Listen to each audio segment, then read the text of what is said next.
Assalamualaikum warahmatullahi wabarakatuh. Saya di sini akan menjelaskan tentang biografi seorang Adi Warman Karim yang lahir pada tanggal 29 Juni 1963 di Jakarta. Orang tuanya adalah perantau Minangkabau yang berasal dari Padang, Sumatera Barat. Ia lahir dan dibesarkan dalam 4 bersaudara.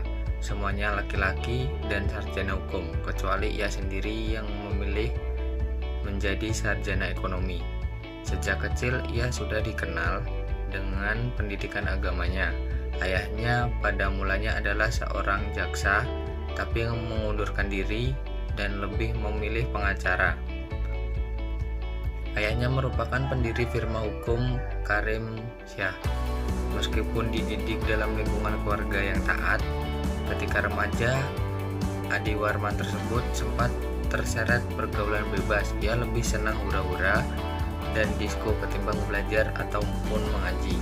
Meskipun bisa melewati jenjang sekolah menengah dengan baik, sikap hura-huranya tetap melekat hingga ia kuliah di Institut Pertanian Bogor atau bisa disebut IPB.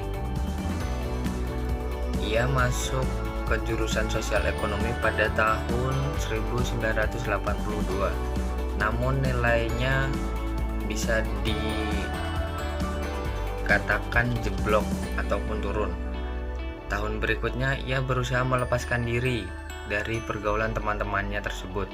Dengan menyibukkan diri, ia mengambil kuliah lagi di Fakultas Ekonomi Universitas Indonesia atau bisa disebut dengan UI pada tahun 1983,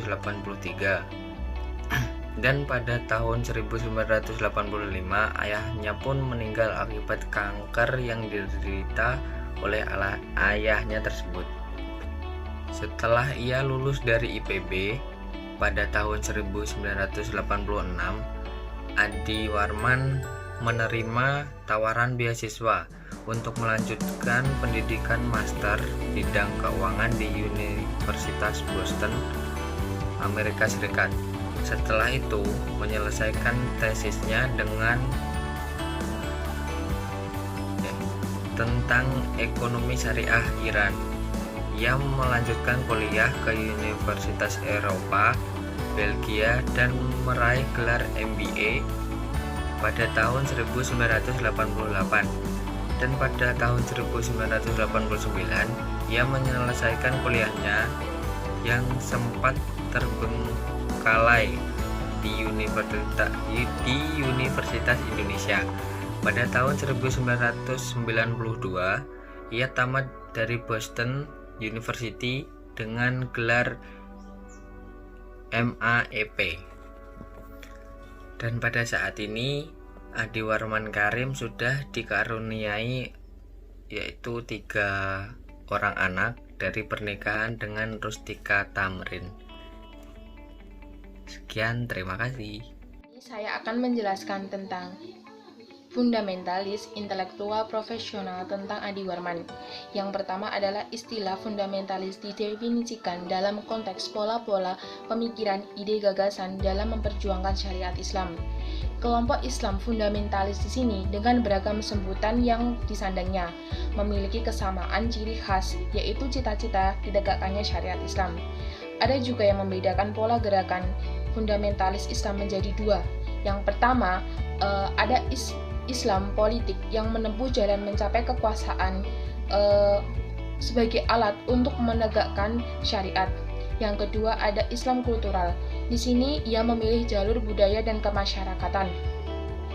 Selanjutnya, kelompok fundamentalis di sini berusaha memperjuangkan berlakunya syariat Islam dengan sistem ekonomi Islam, khususnya perbankan Islam, sama halnya dengan kawan-kawan mereka yang memperjuangkan syariat Islam di bidang politik dan hukum.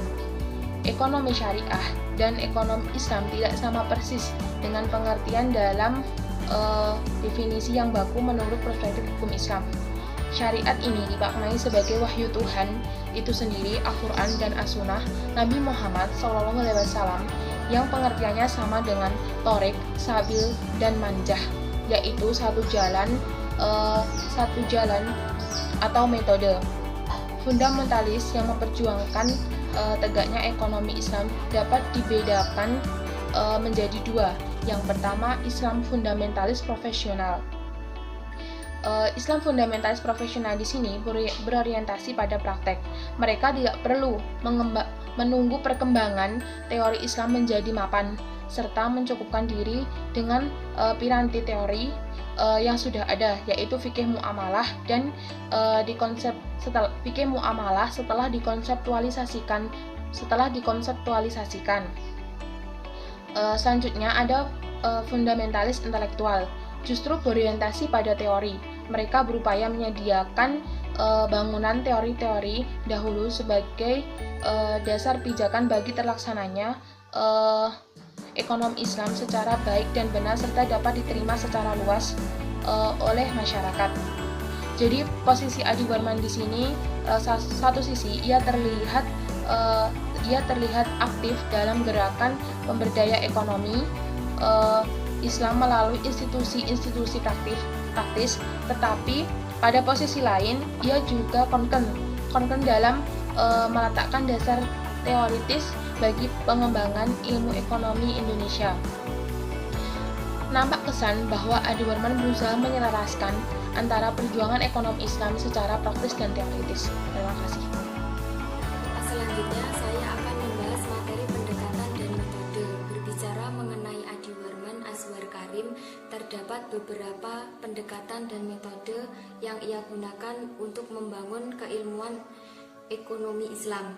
Pendekatan yang ia gunakan dapat dipetakan menjadi pendekatan sejarah, pendekatan fikih, dan ekonomi. Pendekatan sejarah sangat kental dalam tulisannya Adi Warman, terutama dalam bukunya. Adi Warman selalu berupaya menjelaskan fenomena ekonomi kontemporer dengan merujuk pada sejarah Islam klasik, terutama pada masa Rasulullah. Selain itu, ia juga mengelaborasikan pemikiran-pemikiran sarjana besar Muslim klasik dan mencoba merefleksikan dalam konteks kekinian. Sebenarnya ada dua macam sejarah ekonomi. Yang pertama, sejarah pemikiran ekonomi yang merefleksikan evolusi pemikiran tentang ekonomi. Yang kedua, sejarah perekonomian suatu bangsa atau masyarakat. Sejarah pemikiran ekonomi memberikan suatu gambaran adanya perbedaan ideologi yang mewarnai ekonomi suatu bangsa, tokoh atau bangsa, dan oleh karena itu dapat diambil muatan nilai atau prinsip-prinsip dasar di dalamnya. Selanjutnya, sejarah perekonomian dibutuhkan berkaitan dengan perencanaan strategi pembangunan suatu masyarakat. Dari sejarah ekonomi, baik pemikiran maupun perekonomian dapat diambil banyak pelajaran ketika akan menentukan arah dan strategi pembangunan agar tidak mengulangi kesalahan yang terjadi pada masa lalu. Selain pendekatan sejarah, Adi Warman juga menggunakan pendekatan fikih. Dalam pandangannya, fikih tidak hanya berbicara pada aspek ubudiyah, tetapi fikih berbicara mengenai aspek sosial masyarakat yang lebih luas, terutama ketika dibingkai dalam wadah fikul waqi'i. Pendekatan fikih yang digunakan Adi Warman tidak berdiri sendiri. Untuk dapat merespon fenomena ekonomi, prinsip-prinsip fikih yang diformulasikan ulama masa lalu dapat ditarik pada perspektif ekonomi. Sederhananya, Adi Warman menggunakan istilah dan prinsip fikih dalam membahas masalah-masalah ekonomi. Sebagai contoh, ia menjelaskan fenomena distorsi permintaan dan penawaran berdasarkan prinsip al-bai an-najasi. Ia juga menganalisis monopolis berdasarkan teori tadlis dalam fikih dan masih banyak lagi. Guys, assalamualaikum warahmatullahi wabarakatuh. Saya Lia Kartika Sari. Di sini saya akan membahas mengenai pokok-pokok pikiran dari Adi Warman Azwar Karim. Untuk pokok pikirannya, di sini ada dua. Yang pertama mengenai definisi dan rancang bangun ilmu ekonomi Islam. Berbicara mengenai ekonomi Islam, definisi yang sering ditemukan adalah ekonomi yang berasaskan pada Al-Quran dan As-Sunnah.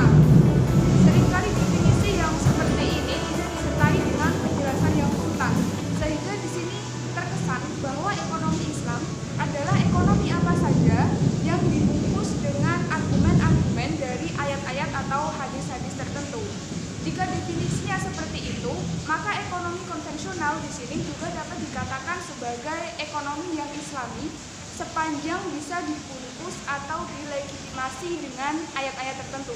Dan inilah yang oleh Adi Warman Azwar Karim disebut sebagai pemaksaan ayat. Kemudian Adi Warman Azwar Karim di sini menawarkan pengertian ekonomi Islam sebagai ekonomi yang dibangun di atas nilai-nilai universal. Untuk nilai-nilai universal yang dimaksud itu ada tauhid, keadilan, khilafah atau pemerintahan, terus ada lagi nubuah atau nabi, dan yang terakhir ma'ad atau hasil. Kemudian, apa sih hubungan nilai-nilai tersebut dengan ekonomi Islam? Apa korelasinya? Jadi gini, tadi yang pertama kan nilai tauhid. Nilai tauhid di sini merupakan konsep keesaan Tuhan yang mengarahkan para pelaku ekonomi bahwasannya segala sesuatu itu merupakan milik Allah dan manusia di sini hanya sebagai pemegang amanah. Jadi ketika para pelaku ekonomi memiliki nilai tauhid, saya rasa ekonomi Islam akan berjalan dengan baik. Tidak ada yang namanya penipuan, tidak ada yang namanya horor, dan juga tidak ada yang namanya monopoli. Karena di sini semua kegiatan ekonomi itu akan ada pertanggungjawabannya. Kemudian pertanggungjawaban di sini akan mendorong terciptanya sebuah keadilan. Di mana keadilan di sini agar tercipta di sini dibutuhkan yang namanya khilafah atau pemerintah sebagai regulator. Kemudian bagaimana sih agar regulasi yang dijalankan pemerintah itu bisa berjalan dengan baik?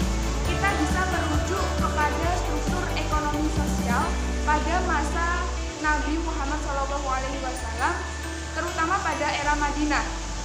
Dan tujuan akhir dari semua aktivitas ekonomi yang telah tersusun secara rapi tadi dalam sebuah sistem tidak lain tujuannya adalah maksimalisasi hasil atau ma'ad, di mana di sini memperhatikan tidak hanya memperhatikan aspek material saja, tetapi juga memperhatikan aspek spiritual. Selain prinsip-prinsip yang saya sebutkan tadi, Adi Warman Azwar Karim juga menyebutkan bahwasannya ekonomi Islam juga membutuhkan sebuah norma atau tatanan, atau dalam istilah Adi Warman disebut sebagai akhlak. Jadi di sini akhlak mempunyai kedudukan yang tinggi. Kemudian untuk pokok pikiran yang kedua ada integrasi intelektual dan harakah. Menurut Adi Warman, harakah di sini merupakan suatu model pengembangan ekonomi Islam di Indonesia, di mana bisa dilakukan melalui 3 tahapan. Untuk tahap yang pertama adalah mengupayakan wacana ekonomi Islam masuk ke dalam kampus melalui kurikulum maupun bentuk-bentuk lainnya. Untuk tahap yang pertama ini saya rasa sudah berhasil. Hal ini bisa dibuktikan dengan dibukanya universitas atau perguruan tinggi yang khusus mempelajari ekonomi Islam. Kemudian tahap kedua adalah pengembangan sistem.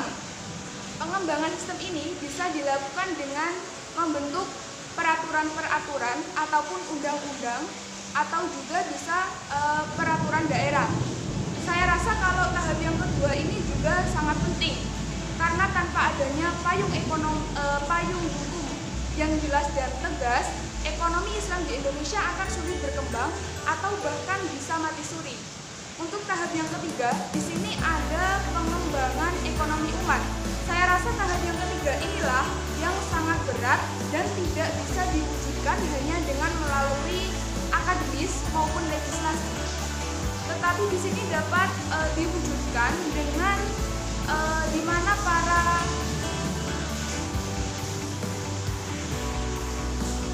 para praktisi harus peduli dan juga mau memiliki kemampuan yang kuat untuk berkomitmen